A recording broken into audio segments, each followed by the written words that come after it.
Allah kasih manusia itu adalah naluri. Allah kasih manusia itu gharizah. Yang di samping insting untuk mempertahankan hidup, melindungi diri dari mara bahaya, Allah kasih manusia itu yang namanya al-gharizah al-jinsiyah, atau disebut dengan insting seksual. Apa insting seksual itu? Kalau kata orang Pakuliran namanya nyang-nyang. Jadi manusia itu diberi insting yang ternyata dalam sejarah peradaban kehidupan manusia ada 3 kelompok yang merespon insting ini secara berbeda. Jadi kalau saya berbicara nanti sesuai tema itu kan itu sudah fitrah. Ada kelompok pertama yang menolak terhadap insting seksual atau al-gharizah al-jinsiyah yang Allah berikan itu dengan cara melakukan pembeginian. Siapa mereka? Kelompok rahibiyah. Kalangan para pastor, para biksu, yang mereka tidak mau hidup itu terbebani dengan dorongan seksual, dengan desire. Mereka tidak mau ada hasrat seksual, ada kebutuhan biologis karena dianggap mengganggu terhadap pengabdiannya kepada Tuhan, sehingga dilakukan pengkebirian. Tahu pengkebirian? Kebiri dengan cara membuang telur itu dibuang. Kenapa? Biar tidak ada lagi dorongan seksualnya. Karena membuang telurnya kayak ketok sudah hilang dorongannya. Apa tidak mati? Oh, tidak mati. Asalkan langsung dipotong, dihilangkan dua-duanya. Kalau terpakai, merepetes kalau benar.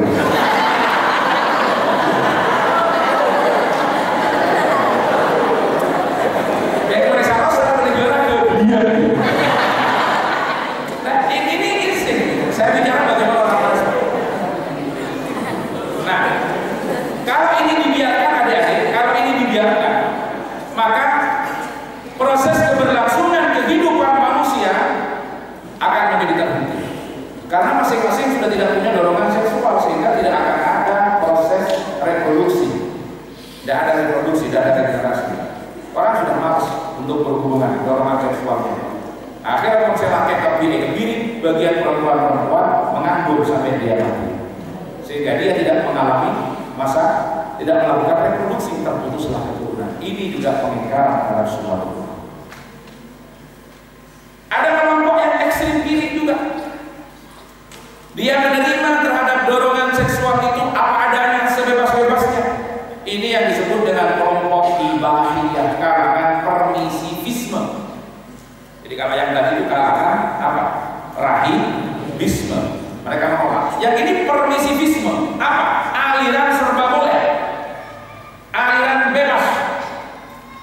Ini yang menjadi cikal bakalnya kelompok liberal. Karena yang kanan ini jadi radikal. Aliran permisivisme, serba boleh.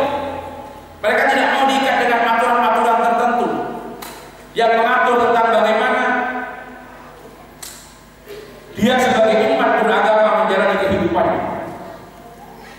Ini sudah muncul sejak dulu. Bagaimana saya contohkan satu, bagaimana respon terhadap insting seksual yang berbeda. Kelompok ibahiyah ini dia menyalurkan kebutuhan biologis dimanapun tanpa harus tahu tempat, waktu dan lain sebagainya. Cukup ibadah soal itu apa memang soal itu. Padahal jendengan cecer ke Bondowoso. Kamar mandinya di Bondowoso ada, tapi dia sudah terberlipis di Jakarta, ya kencing di Jakarta. Masuk ke mana? Korek. Yang penting dia bayar apa bisa sekarang. Kalau itu dibiarkan, bagaimana kacau kehidupan manusia. Walaupun proses regenerasi, reproduksi bisa berlanjut, tapi tak ketemu ini anaknya siapa, bin siapa, dan dari mana. Kenapa? Karena ketika ada yang hamil, yang namanya tolak hukum, ketika ditanya siapa yang menghamilimu, tidak ketemu hasil gotong royong royong. Nah itu jawabannya adalah termasuk kelompok salimi satu lubang amin. Ini kelompok ibadah sudah ada, kelompok kiri, kelompok ibadah, kalangan tinggal itu. Ya makanya hati-hati. Dia kencingnya di mana-mana. Nah, Islam sebagai agama yang sesuai dengan fitrah manusia, dengan karakteristik wasatiyahnya, dengan karakteristik i'tidalnya,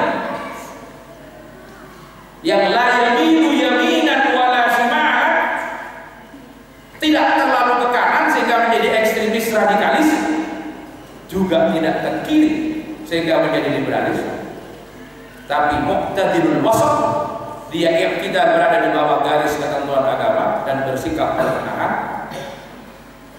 Ini sekedar contoh bagaimana menggambarkan tentang peta pemikiran yang berkembang dalam sejarah peradaban manusia. Maka disinilah Islam mengajarkan kepada kita insting seksual jangan ditolak, karena kalau ditolak menjadi terhambatnya proses regenerasi dan itu pengingkaran terhadap sunnatullah. Tapi jangan dilatur, jangan dibiarkan dia disalurkan di mana saja, melainkan disalurkan melalui sebuah lembaga resmi namanya pernikahan. Inilah gambaran dari kelompok Wasatiyah. Pertengahan. Nah, sekarang ini sudah menjadi ancaman juga. Mulai berkembangnya dua titik tatarrufaini, dua titik ekstremitas, yaitu at-tatarruf, tatarruf tasyadudi dan tatarruf tasahuli, ekstremis radikalis dengan kelompok liberalis. Ini sebetulnya juga ikut menumbuhkan keberadaan keanehan-keanehan dalam Islam itu sendiri bagi kalangan penduduk. Jadi sebetulnya kalau ada orang laki-laki ngerenyeng sama perempuan, orang perempuan ngerenyeng sama laki-laki, itu normal.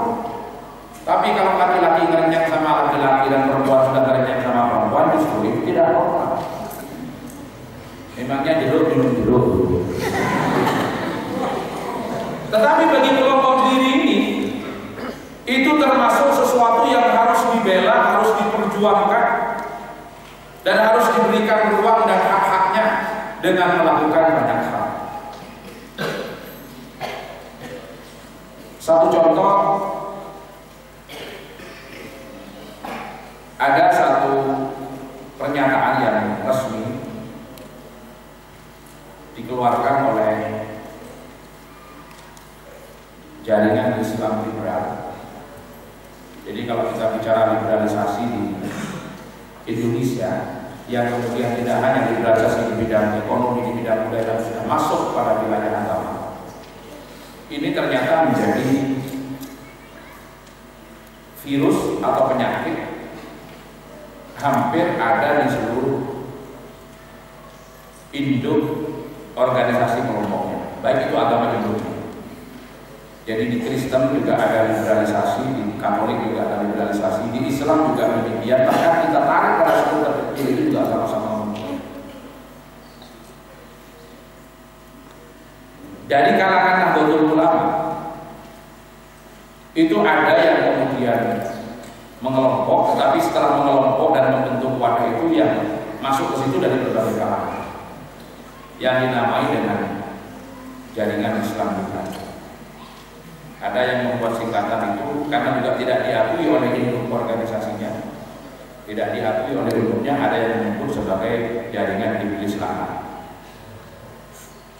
Dari kalangan Muhammadiyah itu muncul yang disebut dengan JIM, Jaringan Intelektual Muda Muhammadiyah. Artinya ini sama-sama menjadi virus, dan kedua-duanya sama-sama tidak diakui di induk organisasinya secara resmi dan tegas. Kecuali kemudian ada beberapa yang melakukan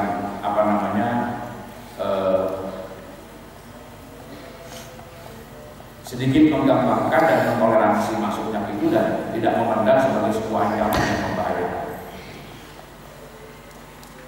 Satu contoh yang mereka lakukan ketika sekarang sedang marak-maraknya orang berbicara tentang LGBT, udah sering dengar ya, karena sekarang sedang ramai diperbincangkan. Apa itu LGBT? Lesbian, terus gay, terus biseksual, terus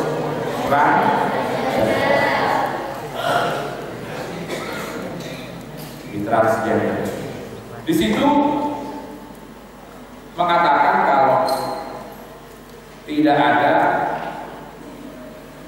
satu ayat pun di dalam Al-Quran yang secara tegas melarang para religi. Tidak ada, kata orang itu. Dasar yang dijadikan oleh para ulama untuk mengharamkan pernikahan sejenis, termasuk di dalamnya adalah praktek liwatnya. Karena kalau berbicara liwat itu kan sebetulnya tidak hanya laki-laki dengan laki-laki. Liwat itu bisa laki-laki dengan perempuan, tapi salah alamat dan salah jalur.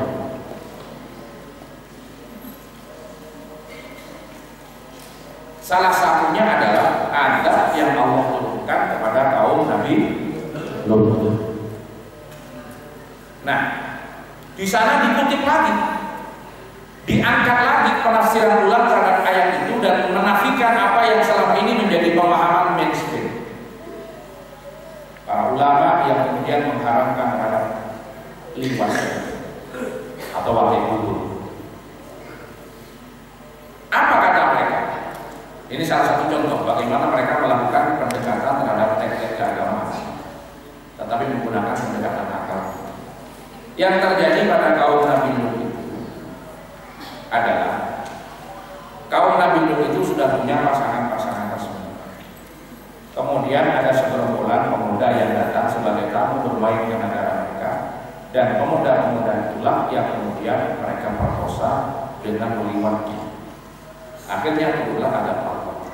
Jadi turunnya adab Allah itu bukan karena kelainan, tetapi karena perselingkuhannya. Jadi mereka itu sudah punya pasangan resmi, yaitu istri-istri mereka yang sah. Kok kemudian mereka masih mendatangi orang laki-laki dari belakang. Jadi bukan karena liwatnya sebetulnya yang diadab itu, tetapi karena perselingkuhannya yang bukan karena perkawinan. Nah, ini kajian-kajian yang terus mereka kabulkan. Jadi seandainya laki-laki itu memang secara fitrah suka sama laki-laki dan mereka tidak melakukan perselingkuhan karena mereka memang tidak punya pasangan, akhirnya mereka menyalurkan kebutuhan biologisnya dengan sesama laki-laki, apalagi memang dinikahkan dan dikawinkan, dan tahu lagi bagaimana cara ukur nikahnya itu. Karena belum diatur kalau nikahnya laki-laki dengan laki-laki dan perempuan dengan perempuan, maka tidak bisa disalahkan dan tidak mendatangkan akal. Karena mereka ini contoh bagaimana mereka sudah mulai bermain-main dengan kebebasan.